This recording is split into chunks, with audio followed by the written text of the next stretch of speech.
Ananya's Nana Nani Homes, a paradise for senior citizens. அவனியாபுரத்தை தொடர்ந்து மதுரை பாலமேட்டில் இன்னும் சற்று நேரத்தில் ஜல்லிக்கட்டு போட்டி தொடங்க இருக்கிறது. பாலமேட்டில் உள்ள மஞ்சமலை ஆறு மைதான திடலில் நடைபெறும் போட்டிக்கான ஆன்லைன் முன்பதிவு கடந்த 10ஆம் தேதி தொடங்கியது. ஜல்லிக்கட்டு களம் காண 3677 காளைகளின் பெயர்கள் முன்பதிவு செய்யப்பட்டன. காளைகளின் திமில் பிடித்திட 1412 இளைஞர்கள் முன்பதிவு செய்தனர். 1000 காளைகள் மற்றும் 700 வீரர்கள் களம் காண அனுமதிக்கப்பட உள்ளதாக மதுரை மாவட்ட ஆட்சியர் சங்கீதா தெரிவித்துள்ளார். இன்னும் சற்று நேரத்தில் பாலமேடு ஜல்லிக்கட்டு தொடங்க இருக்கும் நிலையில் வாடைவாசலிலிருந்து கள நிலவரத்தை வழங்குகிறார் செய்தியாளர் மருதுபாண்டி. மருது, தற்போது சரியாக எத்தனை மணிக்கு இந்த போட்டி தொடங்க இருக்கிறது? அதற்கான ஆயத்த பணிகள் எல்லாம் தயார் நிலையில் இருக்கிறதா? விக்னேஷ், அதாவது மாட்டுப் பொங்கலை முன்னிட்டு மதுரை மாவட்டம் பாலமேடு பகுதியில் இருக்கக்கூடிய இந்த மஞ்சள் ஆற்றில் நடைபெறக்கூடிய பிரசித்தி பெற்ற மகாலிங்க சுவாமி கோயில் திருவிழாவை முன்னிட்டு இந்த ஜல்லிக்கட்டு போட்டியானது ஒவ்வொரு ஆண்டும் வெகு விமர்சையாக நடைபெறும். மதுரை மாவட்டத்தில் நடைபெறக்கூடிய 2வது ஜல்லிக்கட்டு போட்டியாக இருக்கக்கூடிய இந்த ஜல்லிக்கட்டு போட்டி மிக பிரசித்தி பெற்றது.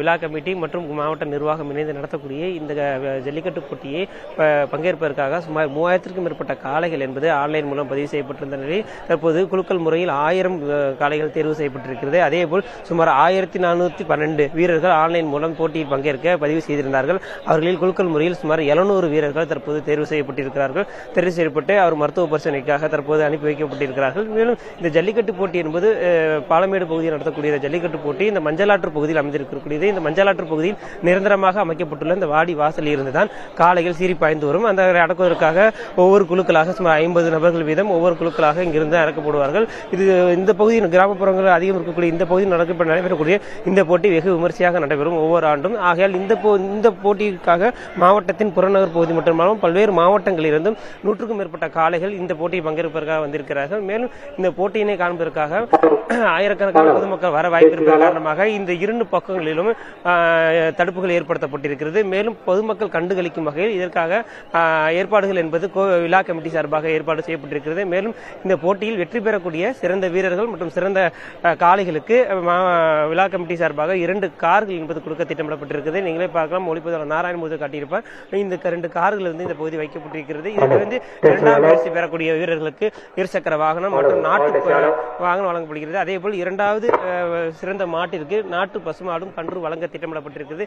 இது தவிர மாடுகளை பிடிக்கக்கூடிய வீரர்களுக்கும் மாட்டின் உரிமையாளர்களுக்கும் பல்வேறு பரிசுகள் என்பது வைக்கப்பட்டிருக்கிறது. குறிப்பாக சைக்கிள், பீரோ, கட்டில் உள்ளிட்ட பல்வேறு வகையான பரிசுகள் என்பது கொடுக்கப்பட்டிருக்கிறது.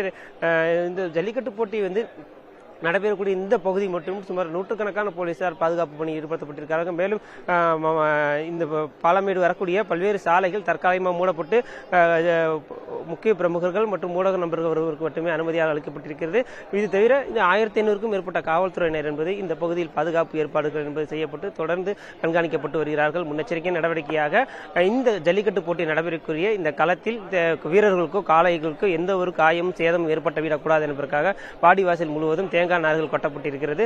தொடர்ந்து இந்த ஜல்லிக்கட்டு போட்டி இன்னும் சற்று நேரத்தில் துவங்க இருக்கக்கூடிய நிலையில் விழா கமிட்டியும் மாவட்ட நிர்வாகம் இணைந்து பல்வேறு ஏற்பாடுகள் என்பது தீவிரமாக செய்திருக்கிறது. குறிப்பாக இந்த ஜல்லிக்கட்டு போட்டியில் பங்கேற்கக்கூடிய காளைகளுக்கு ஏற்கனவே ஆன்லைன் மூலம் பதிவு செய்து தொடங்கியிருந்தாலும் தற்போது இறுதிக்கட்ட மருத்துவ பரிசோதனை என்பது இன்னும் சற்று நேரத்தில் துவங்க இருக்கிறது. அதே போன்று வீரர்களுக்கும் இறுதிக்கட்ட பரிசோதனை என்பது இன்னும் சற்று நேரம் துவங்க இருக்கிறது. அதனைத் தொடர்ந்து ஒவ்வொரு குழுக்களாக ஒரு குழுக்களுக்கு 50 நபர்கள் வீதம் ஒவ்வொரு குழுக்களாக களத்திற்கு அனுப்பப்படுவார்கள். அதனைத் தொடர்ந்து 1 மணி நேரத்தில் ஒரு சுற்று அது நடைபெற திட்டமிடப்பட்டிருக்கிறது. அந்த ஒவ்வொரு சுற்றிலும் எத்தனை காளைகள் விளையாடுகிறதோ அது சிறந்த காளைகள் தேர்வு செய்யப்படும். அதே போன்று சிறந்த வீரர்களும் தேர்வு செய்யப்படுவார்கள். மற்றும் தென்மண்டல ஐஜியாக இருக்கக்கூடிய நரேந்திர நாயர் அவர்கள் தலைமையில் சுமார் 1500க்கும் மேற்பட்ட காவல்துறையினர் இந்த பகுதி முழுவதும் குவிக்கப்பட்டிருக்கிறார்கள். தொடர்ந்து ட்ரோன் கேமரா மூலமாகவும் 100க்கும் மேற்பட்ட இடங்களில் சிசிடிவி கேமரா மூலமாகவும் கண்காணிக்கப்பட்டு வருகிறார்கள்.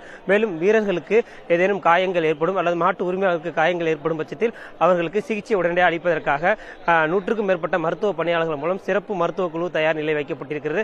மேலும் கால்நடைகளுக்கு ஏதேனும் காயங்கள் ஏற்பட்டால் உடனடியாக சிகிச்சை அளிக்கும் வகையில் கால்நடை ஆம்புலன்ஸ் மற்றும் அனைத்து வகையான ஏற்பாடுகளையும் கால்நடைத்துறை சார்பில் செய்யப்பட்டிருப்பதாகவும் தெரிவிக்கப்பட்டிருக்கிறது.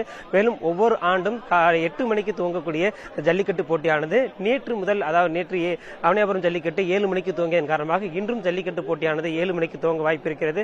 மேலும் 4 மணி வரை நடைபெறக்கூடிய இந்த ஜல்லிக்கட்டு போட்டியில் மாவட்ட நிர்வாகத்தின் முடிவிற்கு ஏற்றால்போல் 5 மணி வரை நீடிக்க வாய்ப்பு இருப்பதாகவும் தெரிவிக்கப்பட்டிருக்கிறது. மேலும் ஒவ்வொரு ஒவ்வொரு போட்டியை பொறுத்தவரை அனைத்து காளைகளுக்கும் 1000 காளைகளுக்கு அனுமதி வழங்கப்பட்டிருந்தாலும் ஒரு குறிப்பிட்ட காளைகள் மட்டுமே ஒவ்வொரு ஆண்டும் அவுக்கப்படுவது வழக்கம். ஆனால் நேற்று அவனியாபுரம் ஜல்லிக்கட்டை பொறுத்தவரை அனைத்து காளைகளுமே முழுமையாக அவிழ்க்கப்பட்டது. அதன் காரணமாக இன்று நடைபெறக்கூடிய இந்த ஜல்லிக்கட்டு போட்டியிலும் அனைத்து காளைகளும் அவிழ்ப்பதற்கு தேவையான ஏற்பாடுகளை கோயில் விழா கமிட்டி மாவட்ட நிர்வாகம் செய்திருக்கிறது. மேலும் இந்த ஜல்லிக்கட்டு போட்டியின் களத்தில் ஒரு 20 மீட்டரில் ஒரு கொடி ஒன்று கட்டப்பட்டிருக்கிறது. இந்த கொடி வரை காளைகளை வீரர்கள் அடக்கி வர வேண்டும்.